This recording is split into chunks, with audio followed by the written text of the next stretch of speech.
You ready for your head-to-head category leagues? Next on Beat the Odds. Don't go anywhere.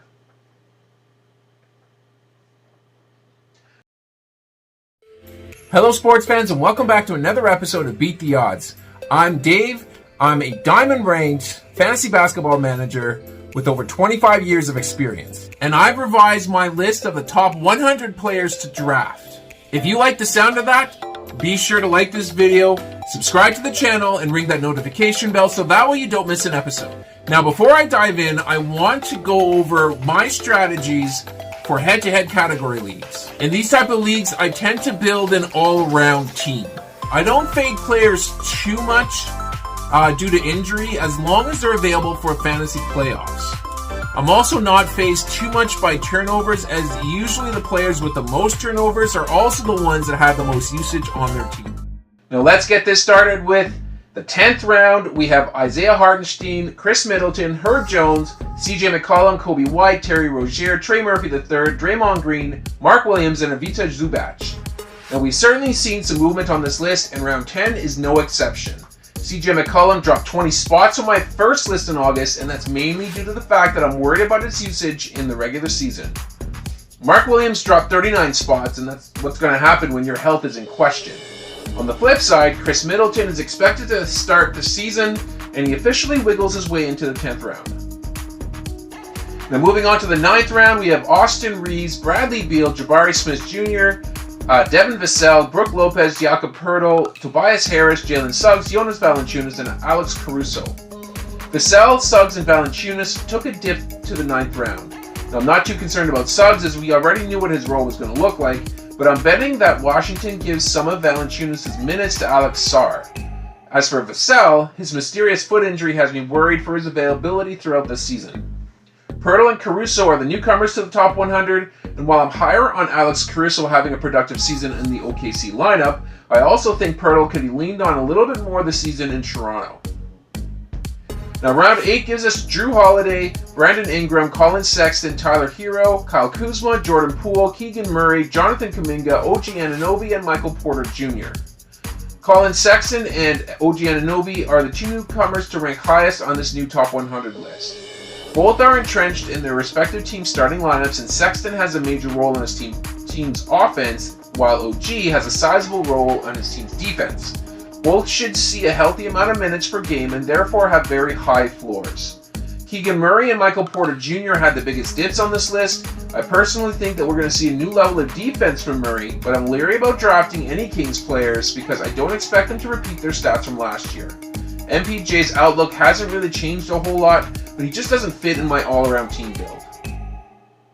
Going on to round 7, we have Nikola Vucevic, Josh Giddey, Mikal Bridges, Julius Randle, Nick Claxton, Bogdan Bogdanovic, D'Angelo Russell, DeAndre Ayton, Yusuf Nurkic, and Anthony Simons. Vucevic has fallen to the 7th round in many recent drafts, and I actually think that's kind of a steal. Josh Giddey and Bogdan Bogdanovic were the biggest risers since the start of the preseason, and that is because of a newfound opportunity on both of those teams. With Lonzo Ball making his return to the NBA, I do think that Giddey's ceiling is capped a little bit, and Jalen Johnson has looked great in the preseason and has the best shot of being the number 2 option in Atlanta, but Bogey should definitely be number 3. Now round 6 is going to look like Paolo Banchero, Rudy Gobert, Cam Thomas, Jimmy Butler, Miles Bridges, DeMar DeRozan, Jared Allen, Zach LaVine, Brandon Miller, and Darius Garland. Paolo, Jimmy, and Jared Allen have all dropped a round and a half.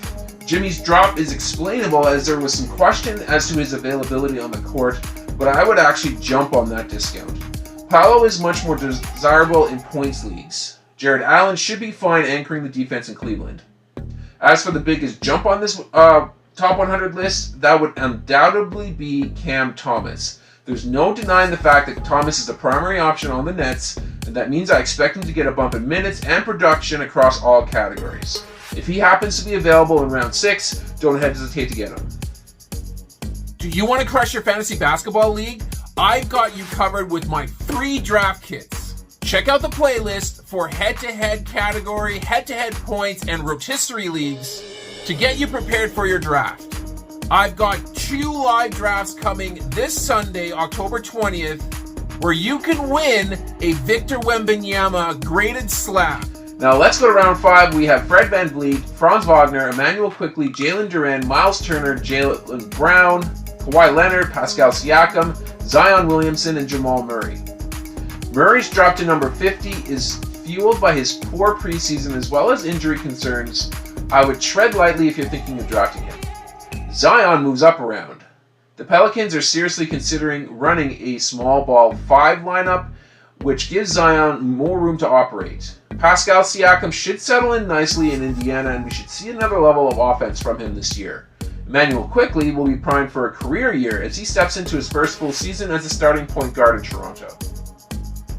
Moving on to round 4, we have Cade Cunningham, Jalen Brunson, Jalen Williams, Jalen Johnson, Jaren Jackson Jr., DeJounte Murray, Paul George, Evan Mobley, Desmond Bane, and Derek White.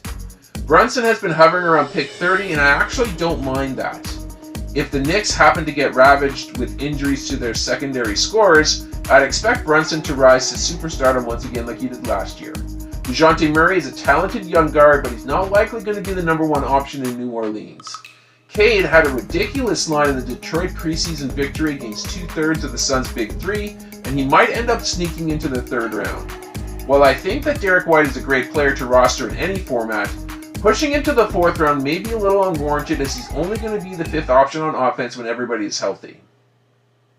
To the 3rd round we go. We have Kyrie Irving, Karl Anthony Towns, Tyrese Maxey, Damian Lillard, LeBron James, Joel Embiid, De'Aaron Fox, Bam Adebayo, Lauri Markkanen, and Alperen Şengün. News just came out that Joel Embiid will not be participating in back-to-backs this season in order for him to be available for the playoffs. And now that could be something that we could expect to see throughout the rest of his career. Load management is back, baby. Şengün jumps into the 3rd round, which is really no surprise as I expect a huge season from him as long as he remains healthy. Karl Anthony Towns has jumped all the way to the beginning of the 3rd round, but I think that the only way he returns that value is if we see him more aggressive on the defensive end.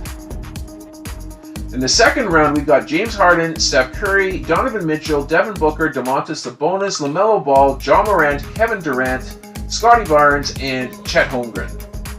James Harden makes a humongous leap all the way to the start of the 2nd round in this latest update. When you go from 3 superstars to 1.5, that's going to leave a guy like Harden with a gigantic role to fill. Curry will obviously lead the leagues in threes and will be amongst the best free throw shooters, but he's not going to help you with his field goal percentage and the lack of counting stats outside of points. If Donovan Mitchell stays healthy throughout the season, he's a 1st rounder for sure. Devin Booker gets a bit of a bump as I expect him to be the best fantasy player on the Suns. Sabonis has been dropping a little bit as we wait to see how the new Kings lineup is going to gel. LaMelo made a huge jump as he's healthy and ready to go this season. The hope is that he just makes it through the season with his balky ankles in play. The risk with drafting Ja in the 2nd round is more about his life choices than his abilities. KD is still an elite contributor, but truthfully I've been fading him in each of my drafts. And my only fear for Scottie Barnes was that the team is going to make up a mysterious injury to sit him in order to tank for Cooper Flagg. Chet might score the least amount of points in the top 20, but his impact is going to certainly be felt in practically every other category. And finally, in the 1st round, we got Victor Wembanyama, Nikola Jokic, Luka Doncic, Shai Gilgeous-Alexander, Anthony Davis, Giannis Antetokounmpo, Tyrese Halliburton, Jason Tatum, Anthony Edwards, and Trae Young. I got the over on Trae Young scoring 30 points per game this season. Ant-Man was the first player to reach the 30-point mark in the preseason, and I expect him to post the 6th consecutive career high in scoring this year. Tatum has the safest floor in the back half of the 1st round. Halliburton should lead the league in assists this year.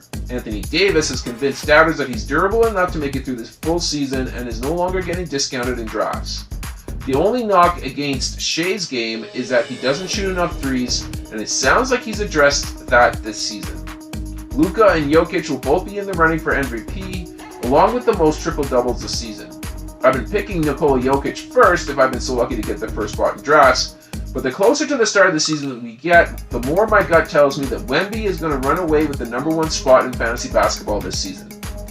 And that's going to do it here for this episode. I hope you guys enjoyed it. If you did, please like the video and subscribe to the channel for more content like this. I'm going to sign off for now, but I will catch you guys on the next episode.